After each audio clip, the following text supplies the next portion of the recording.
نبی کریم صلی اللہ تعالیٰ علیہ وآلہ وسلم کی طاقت کا عالم کیا تھا؟ میں آپ کے سامنے ایک روایت پیش کرتا ہوں۔ نبی کریم علیہ السلام کے پیارے صحابی حضرت ابو ذر غفاری رضی اللہ تعالیٰ عنہ آپ سے روایتیں فرماتے ہیں کہ میں نے رسول اللہ علیہ السلام کے بارگاہ میں عرض کی، یا رسول اللہ، آپ کو کیسے یقینی طور پر معلوم ہوا کہ آپ اللہ کے نبی ہیں؟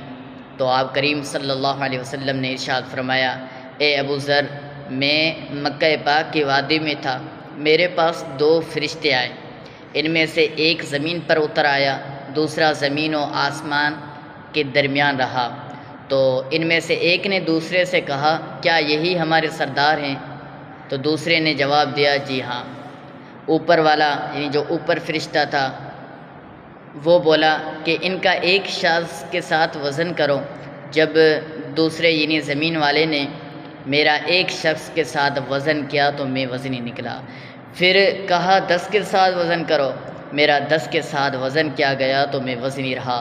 پھر کہا 100 کے ساتھ ان کا وزن کرو، میرا 100 کے ساتھ وزن کیا گیا تو میں وزنی رہا۔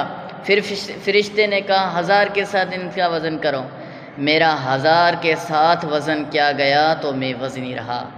بلکہ آپ کریم صلی اللہ علیہ وسلم فرماتے ہیں، گویا کہ میں ان 1000 کی طرف دیکھ رہا تھا، وہ اپنے پلڑے کے ہلکی پن کی وجہ سے میرے اوپر اچھل گر پڑیں گے۔ فرشتے نے دوسرے سے کہا، اگر ان کا وزن ان کی پوری امت کے ساتھ بھی کرو گے تو یہ ان پر بھاری رہیں گے، سبحان اللہ۔ ٹوٹ جائیں گے گناہ گاروں کے فوراً دو کے دو بند، ٹوٹ جائیں گے گناہ گاروں کے فوراً کے دو بند، حشر کو کھل جائے گی طاقت رسول اللہ کی۔